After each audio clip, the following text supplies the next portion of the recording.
बेटा अगला हमारा प्रिंसिपल ऑफ होमोजेनिटी के बारे में पढ़ना है हमें डायमेंशनल फॉर्मूला में। इसका मतलब अगर कोई दो इक्वेशन या दो क्वांटिटीज आमने सामने हैं, बराबर हैं, एक दूसरे के बराबर इक्वल लिखा हुआ है, तो याद रखना डायमेंशनल फॉर्मूला दोनों तरफ हमेशा इक्वल होगा, इक्वल होगा, इक्वल होगा, बराबर होगा, तभी वो एक दूसरे के सामने लिखी होती है। इसी को प्रिंसिपल ऑफ होमोजेनिटी बोलते हैं। ठीक है। अगला रिलेशनशिप अमंग फिजिकल क्वांटिटी। अब दो फिजिकल क्वांटिटीज के बीच में रिलेशन निकालना है। बहुत आसान है, बहुत आसान है, निकाल लेंगे बेटा इसी का यूज़ करते हुए, सामने सामने इक्वल रखकर। ठीक है। तो पहला इसमें क्वेश्चन दे रखा है, बेटा उधर क्या जा रहा है, इधर देखो बेटा। If the period of simple pendulum, एक सिंपल पेंडुलम है। सिंपल पेंडुलम पता है ना क्या होता है बेटा? घड़ी के अंदर एक घंटा लटका होता है ना, वो इधर मूव करता है, थ्रू एंड फ्रो मोशन करता है, कभी इधर जाता है, कभी इधर जाता है, फिर बीच में फिर इधर, समझ गए? ऊपर जाके यहाँ पर वो जीरो हो जाती है, उसकी energy, kinetic energy potential energy में चेंज होती है, फिर वो दोबारा काइनेटिक एनर्जी में चेंज होकर यहाँ पर आता है, फिर वो ऊपर जाता है और फिर बेटा सेम ये मूवमेंट करता रहता है वो। ये है सिंपल पेंडुलम। तो कह रहा है time period of a simple pendulum depend upon length, mass and acceleration due to gravity. अब ये एक्सेलरेशन ड्यू टू ग्रेविटी क्या होता है भाई? जी होता है, छोटा जी पढ़ा है ना 9th क्लास में, 10th क्लास में भी क्यों पढ़ा है? 9th क्लास में छोटा जी क्यों हो जाता है भाई? एक्सेलरेशन का मतलब होता है जब कोई चीज़ अपने स्पीड, एक्सेलरेशन या वेलोसिटी उसकी चेंज हो रही है। तो मेरे को पता है ग्रेविटी के अंडर कोई चीज़ जब बेटा ऊपर से नीचे हाइट से जाती है तो उसका एक्सेलरेशन क्या होता है? बढ़ता चला जाता है, उसकी स्पीड बढ़ती चली जाती है ना। जैसे मैं पेन गिराता हूँ इतनी ऊपर से आराम से गिरा, अब इसको बेटा पहली मंजिल से गिराऊंगा तो इतनी धीरे से गिरेगा क्या? तेज गिरेगा ना। क्यों? क्योंकि बेटा ग्रेविटी उसके एक्सेलरेशन को बढ़ा देती है। तो उसको हम क्या बोलते हैं? स्मॉल जी से डिनोट करते हैं। क्या वैल्यू होती है स्मॉल जी की? 9.8 मीटर पर सेकंड। बेटा बस यहाँ टेंशन लेने की जरूरत नहीं, यहाँ पर ये सब नहीं है, बस मैं याद दिला रहा था तुम्हें, क्योंकि पूरा चैप्टर ग्रेविटी भी आगे पढ़ना है। ठीक है। तो किस पे डिपेंड करता है? ये खुद बोल रहा है भैया, ये डिपेंड करता है लेंथ पे, मास पे, एक्सेलरेशन ड्यू टू ग्रेविटी पे। इसका एक्सप्रेशन निकालो। कोई बात नहीं भाई, निकाल देते हैं। तो पेंडुलम का टाइम पीरियड हम टी से डिनोट कर लें, कुछ भी होगा। क्या बोल रहा है? किस पे डिपेंड करता है? डायरेक्टली प्रोपोर्शनल किस पे डिपेंड करता है? मास पे। तो भैया मास की यूनिट क्या हो गई? एम। बोल रहा है लेंथ पे, तो लेंथ की यूनिट हो गई एल। और क्या बोल रहा है? किस पे डिपेंड करता है?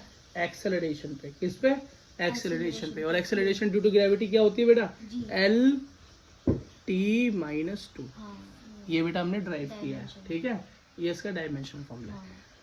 अब मान लेता हूँ इसकी पावर कुछ नहीं है तो ए होगी, इसकी पावर बेटा बी होगी और इसकी पावर सी होगी, मैं ऐसा मान लेता हूँ। ठीक है। तो बेटा ये क्या होगा? टी। ये क्या होगा? इसकी अगर मैं क्वांटिटी बनाऊँ टी की, तो ना इसमें मास है ना लेंथ है, खाली टाइम है।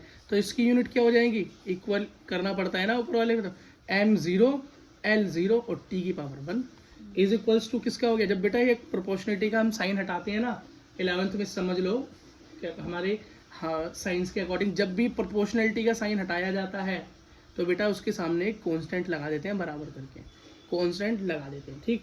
अब इस पूरे को डायमेंशनल फॉर्मूले को एक साथ लिख तो m to the power a, l to the power b, और यहाँ भी बेटा l है, यहाँ भी बेटा l है, तो यहाँ पर पावर है b और यहाँ पे पावर है c, तो बेस कॉमन तो पावर ऐड, तो b प्लस c, और t की पावर क्या होगी? -2 और c, ये पावर हो गई। अब बेटा कंपेयर कर लो, तो m अगर a कंपेयर करो बेस सेम तो पावर क्या कहती है? अब इक्वल हो जाएंगे इक्वल में, तो a किसके बराबर हो गया? 0 के बराबर हो गया। अगर अगली क्या है? l बेटा सेम तो पावर बराबर, तो b प्लस c किसके बराबर हो गया? 0, ये भी 0 है। अगला बेटा देखो, क्या देखो? अगला देखो तो क्या है बेटा? बोलो।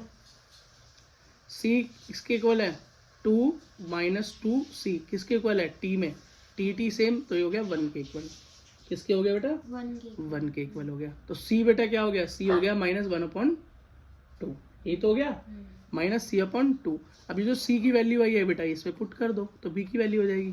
तो ये है b प्लस सी, तो b प्लस सी, हाँ b plus -1/2 equals to 0, minus plus minus minus 1/2 equals to 0, तो b इक्वल्स टू उधर जाएगा तो प्लस का 1/2 हो गया। बात समझ में आ गई?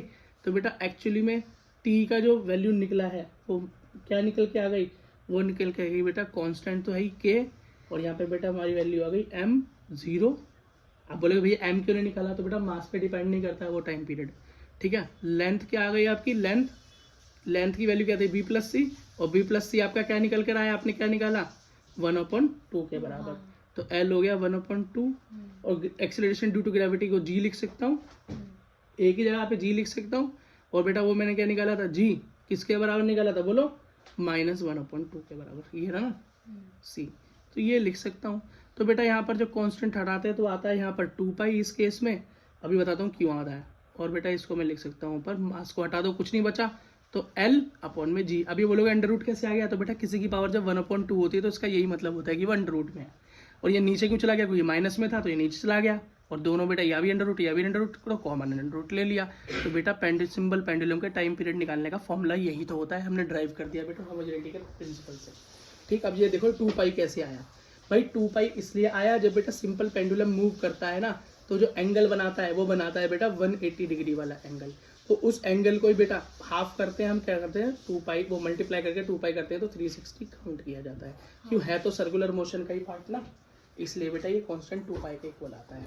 बाकी और भी इसकी एक्सप्लेनेशन हो सकती है, पर मेरे लिए इतनी बुक आती है। बेटा अगली चीज़ जो हमें पढ़नी है वो है सिग्निफिकेंट फिगर्स।